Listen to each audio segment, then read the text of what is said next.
A lot of this comes back to sort of the fundamentals and what data security and privacy build on, which to me, first and foremost, is a good understanding and clarity of data, right? So, what data do you have? Where is it? What are you doing with it? With whom is it being shared? And how is it protected?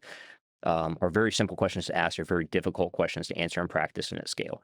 Mm, So, just being able to go out and build a clear, a picture of a clear inventory and footprint of where that data is and where it's transmitting from helps with everything from data localization laws that are in place.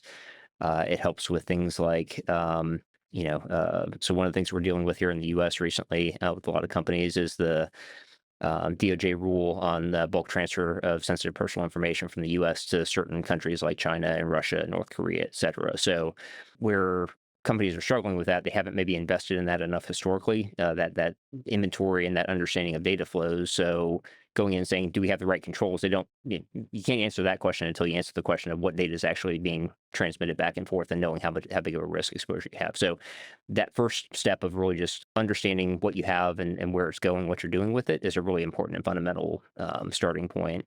And then I think on top of that, classifying the information so you're able to start to whittle down, whether it's understanding record types or whether it's understanding certain sensitive data types, just putting some classification structure in place to be able to more consistently enforce rules around that, whether it's data loss prevention, whether it's encryption, whether it's anonymization or use of synthetic data.